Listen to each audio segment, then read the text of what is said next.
Hello, peaceful hearts. Tonight, we visit Pinewood Hollow, where a gentle bear named Benny discovers a quiet way to calm his worries and help others do the same. Let's begin this journey to the Worry Tree. Benny the Bear and the Worry Tree, in the quiet hills of Pinewood Hollow, where the wind rustled through tall evergreens and bees hummed in warm meadows, lived a young bear named Benny. Benny was strong, kind, and loved honey more than anything. But lately, Benny had a new habit. He worried. A lot. What if it rains during the picnic? What if I forget my basket at the stream? What if I trip in front of everyone? He worried about small things and big things, even things that hadn't happened yet. His friends tried to help. "You're always prepared," said Millie the Mouse. "We'll help you if anything goes wrong," said Toby the Turtle. But Benny's thoughts kept buzzing. One day, Elder Finch the Owl called a meeting. "The Festival of Forest Light is coming soon," she announced. Everyone cheered, everyone except Benny. He frowned. What if the lanterns don't float? What if I mess up my job? What if something goes wrong? That night, Benny sat by himself under the stars. He looked up at the sky and whispered, "I wish I could just stop worrying." Just then he noticed something glowing in the distance. Curious, he followed the soft light, past the blueberry bushes and across the moonlit stream until he reached a quiet clearing. There stood a huge tree with silver leaves and a warm glow. At the base of the trunk was a small wooden sign. "The Worry Tree. Leave your worry and rest easy." Benny blinked. Is this real? Then he saw a pile of smooth stones beside the roots, each with a word carved into it. Fear. Failure. Embarrassment. Doubt. Next to it sat a basket of blank stones and a tiny chisel. Benny hesitated. Then he picked up a stone and carefully scratched. What if I mess up? He placed it at the tree's base and sat down. For the first time in days, he breathed deeply. First moral: letting go of worry doesn't mean ignoring fear. It means setting it down for a while. The next day, Benny felt lighter.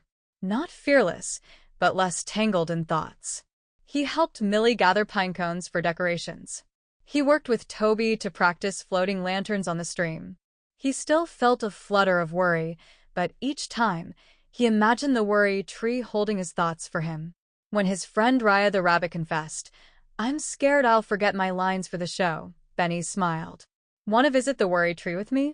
Soon, the others began to visit too. Some left stones that read, "I'm shy. What if no one likes my costume? I don't know if I belong here."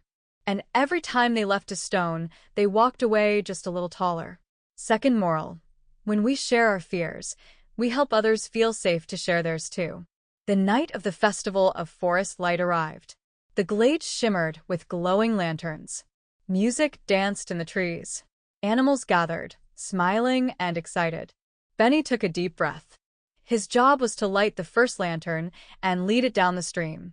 His paws trembled, but instead of worrying, he whispered, "I left that fear at the tree. I'm okay now." He lit the lantern. The crowd hushed, and as it floated down the water, dozens more followed, a ribbon of glowing hope winding through Pinewood Hollow. That night, Elder Finch stood beside Benny. "You've done something wonderful," she said. "You helped everyone carry less and shine more." Benny smiled gently. Third moral: you don't have to be fearless to shine, just brave enough to begin. From that day forward, the Worry Tree became a part of every festival, every season, and every heart. Animals young and old would leave a stone when the weight of their thoughts grew too heavy, and in return, they'd carry a little more peace. And Benny? He still worried sometimes, but now he knew what to do. He'd write it down, place it by the tree, and remind himself, "I don't have to carry it all alone." The end. Moral value summary: letting go helps you breathe, not give up. Sharing fears creates safe, brave spaces for others. Courage isn't the absence of fear, it's the start of hope. Thank you for joining Benny today. Remember, you don't have to carry your worries alone. There's always a safe place to set them down. Like, subscribe, and come back soon for more calming forest stories. Good night, brave hearts.